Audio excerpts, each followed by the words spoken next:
Hello दोस्तों, आज हमें पढ़ना है हिस्ट्री का चैप्टर फर्स्ट, क्लास 10 हिस्ट्री का चैप्टर फर्स्ट जो कि है rise of nationalism in Europe. Nationalism जो है ना, बहुत ही अच्छा शब्द है।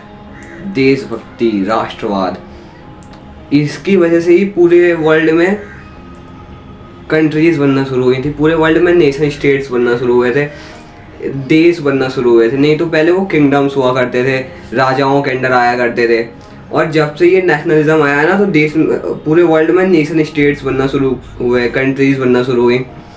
तो हम इस पूरे चैप्टर में यही पढ़ेंगे कि नेशनलिज्म आया कैसे, कहाँ पे आया, यूरोप में। यूरोप में नेशनलिज्म आया कैसे, पूरे वीडियो में हम यही पढ़ेंगे। तो जो पहला है हमारा चैप्टर जो है वो स्टार्ट होता है एक पेंटिंग से। पेंटिंग जो दी हुई है उसको बनाया था एक फ्रेंच आर्टिस्ट थे जिनका नाम दिया हुआ है फ्रेडरिक सोरियो। फ्रेडरिक सोरियो जो थे एक फ्रेंच आर्टिस्ट हुआ करते थे, जिन्होंने एक पेंटिंग बनाई थी 1848 में। मतलब इन्होंने बैक टू बैक 4 पेंटिंग्स बनाई थी, जो कि था जिसका आइडिया था डेमोक्रेटिक एंड सोशल रिपब्लिक। इस आइडिया के बेस पे इसको विजुअलाइज करके उन्होंने बैक टू बैक 4 पेंटिंग्स बनाई थी, जिसका नाम दिया गया था पैक्ट बिटवीन नेशन। तो पहले तो हम इस पेंटिंग के बारे में पढ़ेंगे कि इस पेंटिंग में दिया क्या क्या था। पहले जो पेंटिंग है इसमें यूरोप और अमेरिका के मेन और वुमेन को, हर एज के, हर सोशल क्लास के मेन और वुमेन्स को एक लाइन में मार्च करते हुए दिखाया जा रहा है स्टैचू ऑफ लिबर्टी की तरफ।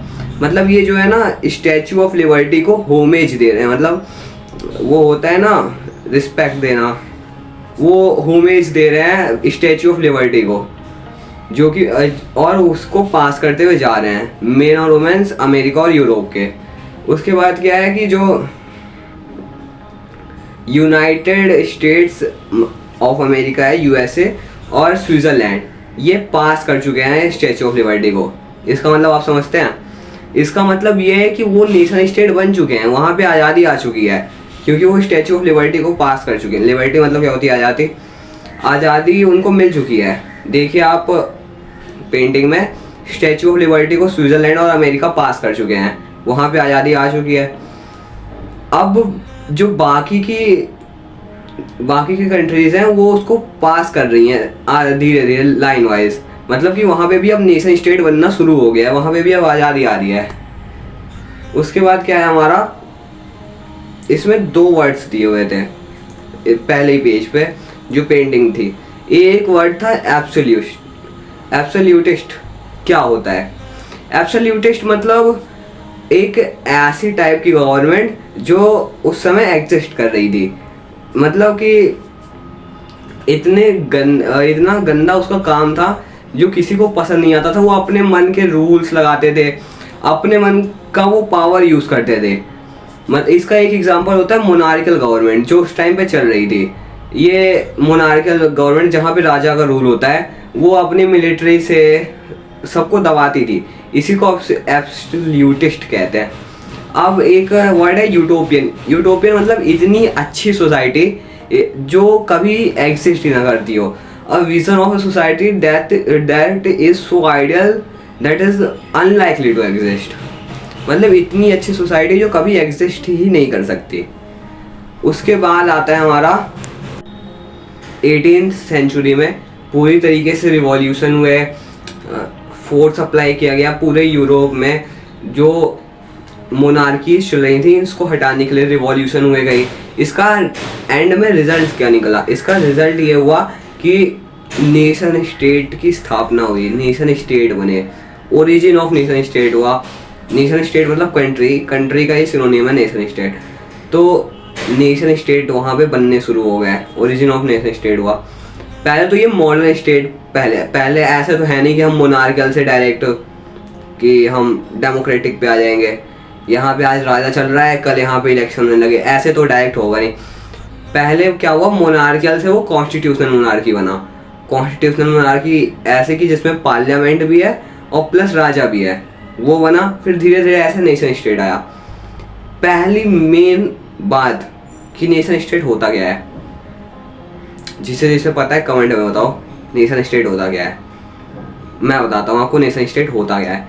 नेशन स्टेट वो जहाँ पे मेजॉरिटी ऑफ सिटीजन, जहाँ पे ज़्यादातर लोग, ना सिर्फ राजा बल्कि ज़्यादातर लोग जो हैं वो एक अपनी खुद की हिस्ट्री शेयर करें। मतलब कि जो आज इस देश में रह रहे हैं उनकी खुद की हिस्ट्री हो, मतलब सेम हिस्ट्री हो सबकी, और इनके बीच में ना भाईचारा हो, कॉमन आइडेंटिटी हो, यूनिटी हो सब में, तभी वहाँ पे नेशन स्टेट बन सकता है। ऐसा नहीं कि सिर्फ वहाँ का जो राजा है वो अपनी हिस्ट्री शेयर कर रहा है और उसके लोगों में कॉमन आइडेंटिटी है, ऐसा नहीं। जो वहाँ की मेजॉरिटी हो उसकी कॉमन आइडेंटिटी हो, उसका शेयर्ड हिस्ट्री हो, तब जाके हम उसे कहते हैं कि वो एक नेशन स्टेट है। पहले जो है जो नेशनलिज्म आया फ्रेंच में, उसकी शुरुआत कहाँ से हुई थी? उसकी शुरुआत हुई थी फ्रेंच रिवॉल्यूशन से, जो कि हुआ था 1789 में। आप 9th चैप्टर में पढ़ चुके हैं इसके बारे में। 1789 में याद करिए बैस्टाइल पे अटैक हुआ था, याद आया ना? तो 9th में हम इस बारे में पढ़ चुके हैं कि 1789 में फ्रेंच रिवॉल्यूशन की स्टार्टिंग हुई थी और यहीं से बनना शुरू हुआ था नेशन स्टेट। जो 1789 से पहले जो था ना, फ्रांस पूरे एक एब्सोल्यूट मोनार्क में आता था। मतलब वहाँ पे पूरी तरीके से मोनार्की चलती थी, कोई कॉन्स्टिट्यूशनल मोनार्की नहीं, कहीं भी ना वोटिंग के अधिकार, कुछ नहीं। पूरा का पूरा जो रूल हुआ करता था ना वो राजा का हुआ करता था। वो एब्सोल्यूट मोनार्की थी वहाँ पे 1789 के पहले। उसके बाद फिर क्या हुआ, जब ये रिवॉल्यूशंस हुए, उसके बाद क्या है, सोवेरेनिटी जो है, मतलब कि जो अधिकार है, जो रूल्स बनाने के और कंट्री पे रूल करने के जो अधिकार हैं वो दे दिए गए जो मोनार्की के पास थे अभी, अब उसको ट्रांसफ़र कर दिया गया फ्रेंच सिटीजन्स में। तो क्या हुआ, जो ट्रांसफ़र ऑफ सोवेरेनिटी जो है वो हो गई मोनार्की से फ्रेंच सिटीजन्स में। अब रिवॉल्यूशन किसने किया? रिवॉल्यूशन किया उन लोगों ने जो नेशन स्टेट बनाना चाहते थे, जो देश में कॉन्स्टिट्यूशनल लाना चाहते थे। उन लोगों ने रिवॉल्यूशन स्टार्ट किए, उन लोगों ने मोनार्की का ट्रांसफ़र किया, उन लोगों ने कॉन्स्टिट्यूशन लाया। वो लोग कौन थे? हम पिछले चैप्टर में पढ़ के आ चुके हैं। वो थे हमारे लिबरल्स। लिबरल्स ने पूरा रिवॉल्यूशन किया था। अब जब फ्रेंच रिवॉल्यूशन हुआ उसमें क्या क्या स्टेप्स लिए गए? सबसे मेन स्टेप जो आता है ना इसमें, वो था आइडिया ऑफ ला पैत्रे और ला सिटोयन का। ला पैत्रे क्या होता है? The fatherland. आप एक बात सोच के देखिए इंडिया के बारे में। इंडिया जो है इसे हम क्या कहते हैं? भारत माता। मतलब इसे हम एक फीमेल फिगर के रूप में रिप्रेजेंट करते हैं। तो ऐसे ही फ्रेंच जो लोग थे ना, उन्होंने अपने फ्रांस को रिप्रेजेंट किया था एक मेल फिगर में, जो वही था द फादरलैंड, ला पैत्रे। और ले सिटोयन, मतलब जो वहाँ के सिटीजन्स थे ना उन्हें ले सिटोयन कहा गया। उसके बाद जो वहाँ का रॉयल फ्लैग था ना, उसको रिप्लेस करके नया फ्लैग लाया गया फ्रांस का। और जो स्टेट जनरल था ना, उसका नाम चेंज करके कर दिया गया नेशनल असेंबली। प्लस जो वहाँ का वो था सेंट्रलाइज्ड एडमिनिस्ट्रेशन, वहाँ पे राजा के लोगों के लिए अलग, मतलब नोबेलिटी के लिए अलग, और ये नॉर्मल लोगों के लिए अलग अलग रूल्स हुआ करते थे। अब पूरे एडमिनिस्ट्रेशन में यूनिफॉर्म लॉ ला दिया गया हर एक सिटीजन के लिए। जो इंटरनल कस्टम ड्यूटीज़ हुआ करती थी, मतलब क्या होता है इंटरनल कस्टम ड्यूटीज़?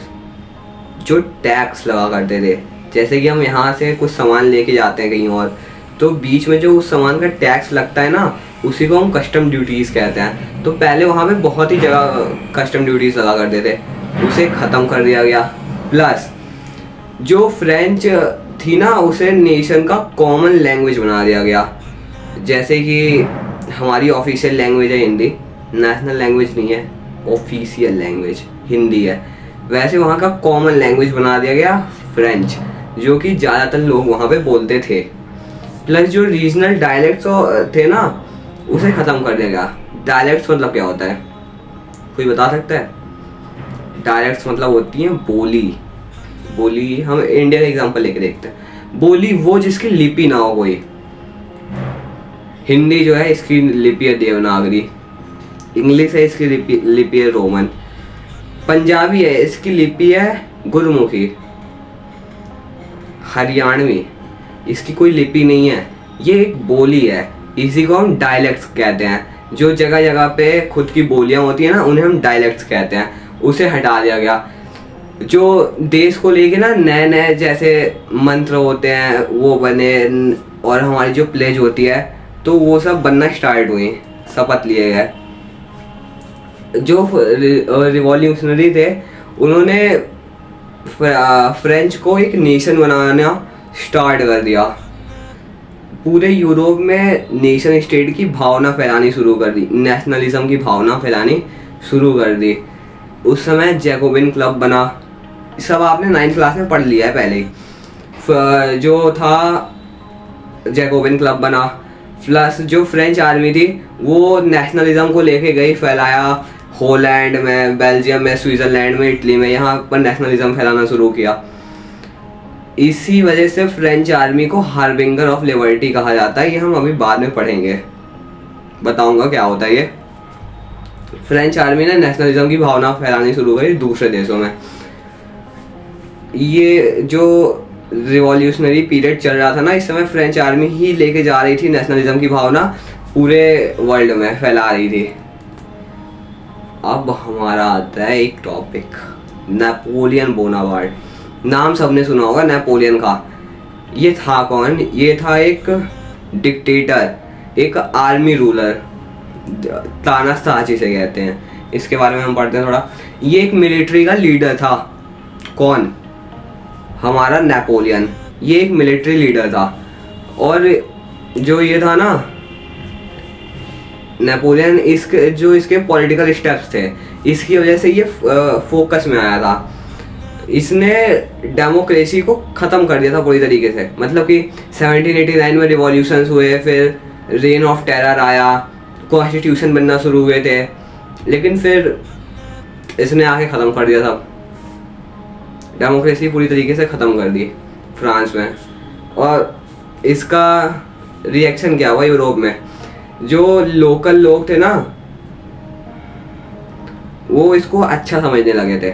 समझते थे कि चलो जो रूलर्स था, जो राजा हुआ करते थे, उनसे तो अच्छा ही आदमी आया। जो ये फ्रेंच आर्मी लेके जाया करता था पूरे वर्ल्ड, ये पूरे वर्ल्ड पे कब्जा करना चाहता था। जैसे सिकंदर था ना हमारा, अलेक्जेंडर, उसकी तरह ये भी था, पूरे वर्ल्ड पे कब्जा करना चाहता था। तो ये फ्रेंच आर्मी लेके जाता था हमला करने के लिए। तो ये जहाँ जहाँ जाता था ना अपनी फ्रेंच आर्मी लेके, जैसे ब्रुसेल्स हो गया, बेल्जियम की कैपिटल, हॉलैंड हो गया, स्विट्ज़रलैंड हो गया, तो इसे वहाँ पे इसकी आर्मी को हार्बिंगर ऑफ लिबर्टी कहा करते थे। हार्बिंगर की हिंदी होती है राजदूत। राजदूत मतलब वो होता है ना कि जो उसका मेन होता है, जो उसको लाने वाला मेन होता है, उसे राजदूत कहते हैं। हार्बिंगर ऑफ लिबर्टी कहा जाता था फ्रेंच आर्मी को। हार्बिंगर ऑफ लिबर्टी मतलब आज़ादी का राजदूत।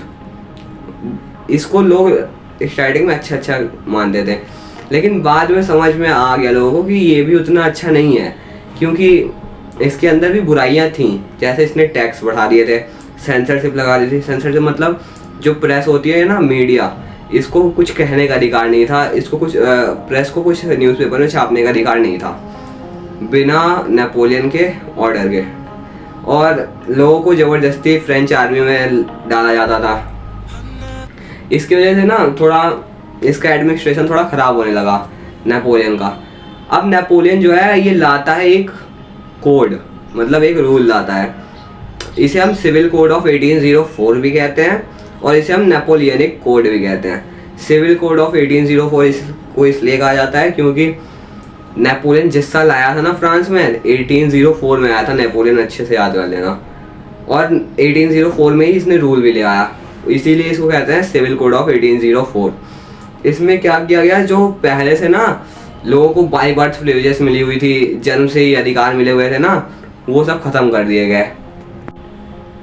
लोगों को राइट टू प्रॉपर्टी मिल गई, मतलब खुद की प्रॉपर्टी रखने का अधिकार मिल गया लोगों को। जो फ्यूडल सिस्टम हुआ करता था ना, लोगों को ज़बरदस्ती पकड़ के ले जाया जाता था, खेतों में काम कराया जाता था, उसको ख़त्म कर दिया गया।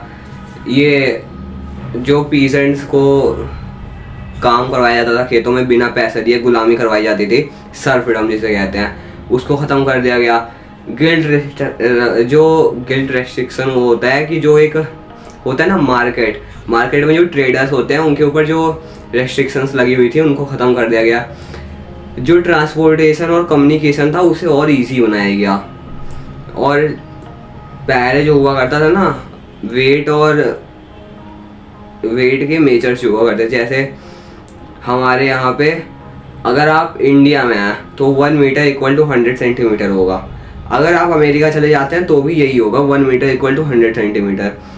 लेकिन वहाँ पहले के टाइम पे ऐसा नहीं था। फ्रांस में वहाँ पे अलग अलग हुआ करता था हर जगह। तो उसने क्या किया, सब जगह सेम कर दिया, यूनिफॉर्म कर दिया हर जगह। और सारी करेंसीज, बहुत सारी करेंसी हुआ करती थी उस समय, तो सबको कॉमन कर दिया गया। एक्सचेंज ऑफ गुड्स को भी कॉमन कर दिया गया कि हर जगह अलग अलग रहेगी तो मार्केट करने में दिक्कत होगी, तो सबको सेम कर दिया गया। तो हमारी वीडियो का फर्स्ट पार्ट यहीं तक। अब दूसरे पार्ट में हम पढ़ेंगे making of nationalism in Europe. Europe में नेशनलिज्म कैसे फैला। अभी तक तो ये नेपोलियन तक था। तो मिलते हैं अगली वीडियो में, तब तक के लिए बाय बाय।